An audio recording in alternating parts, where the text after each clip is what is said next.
Hey, welcome to Caption Guy, episode 2, on our mission to win the New Yorker Caption Contest. If you missed it last week, in episode 1, I went over the basic elements I think go into making a New Yorker caption not necessarily funny, but New Yorkery, because that's what they're looking for. They're not looking for a really very knee-slapping, funny kind of humor. They're looking for New Yorkery humor. And to summarize what I covered last week, here's the 4 basic rules. Keep it brief. That's brevity. It's got to be simple, yet complex. That means it's simple for the reader to understand, but it's not necessarily obvious. It's a little complex for you to come up with. Number 3 is boil it down. Make it poetic. Say the most you can with the fewest words. And if I could write that, it would be a good thing. And number 4 is don't invite the gentries. And if I didn't say it yet, if you didn't see episode 1, maybe you take a look and see what exactly that means.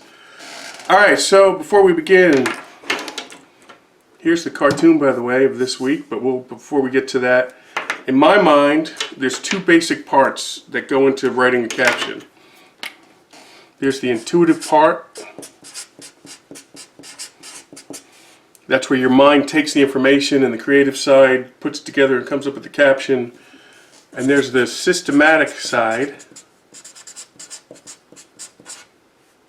where the other half of your mind goes through the picture and comes up with elements that kind of feeds to the intuitive side. Maybe words or phrases or just anything for the intuitive side to latch on to and run with.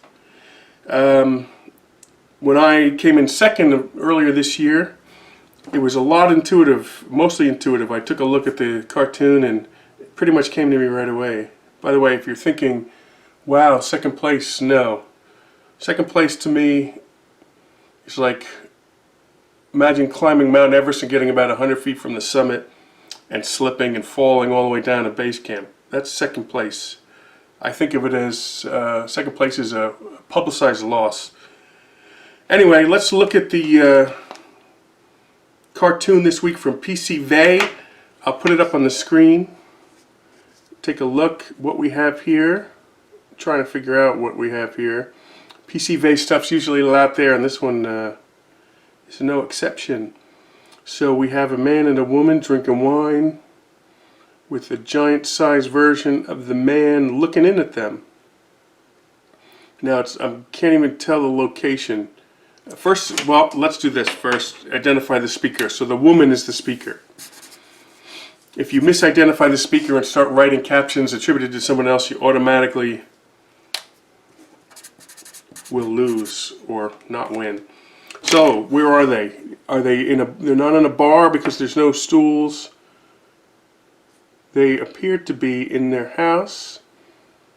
Is that a projection of him? It's hard to say. So, I think this week we're going to change PCV to OIV, because this cartoon is a little difficult to understand. So,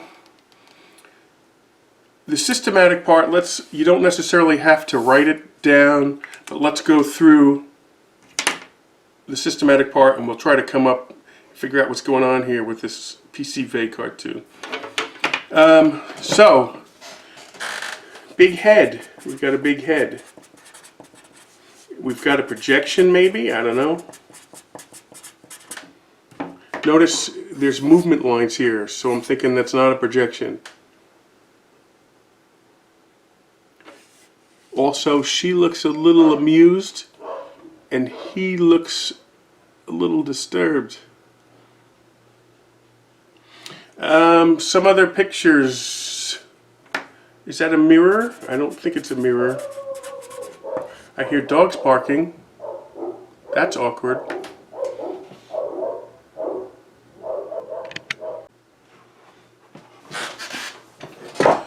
Alright, we know there's wine, which is always good.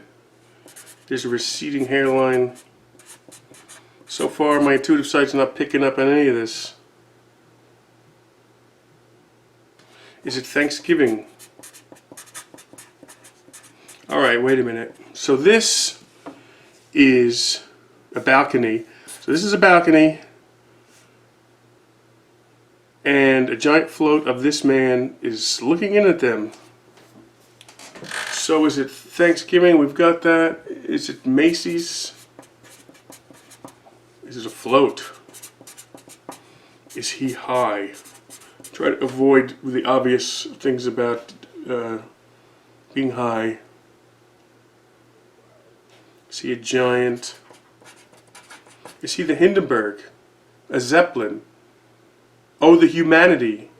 Oh, the huge manity. Is he a blimp? See, so far my intuitive side wishes this was a projection so I could say, when you drink, you start projecting. But that's not a projection. So, what you talking about here, PCV? Is that his super ego? Is there something we can do with the super ego?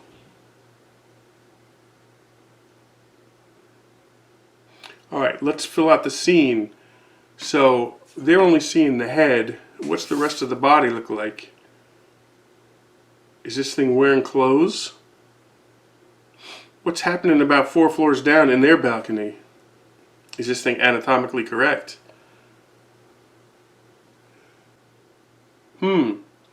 Alright, so we're gonna shut down for a minute and try to think of a few things, and we'll be back.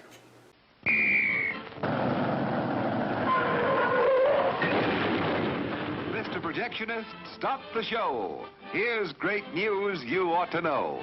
We've just got a shipment of taste-thrilled treats, all tip-top quality and delicious eats. There are hot dogs and popcorn and candy galore. Now, on with the show. All right. I've been sleeping on this, and nothing is really coming to me. So, as you recall from episode 1, which by sure you've watched it by now, if we go this way, we want to be dry. The New Yorker tends to choose dry cartoons, and the driest thing I can come up with, and nothing is really funny. So here's what we're going with this week. At least put pants on it. I know it's not very good, but we'll see how we do. So until next time, I need to come up with a good parting. Caption my... No, that's horrible.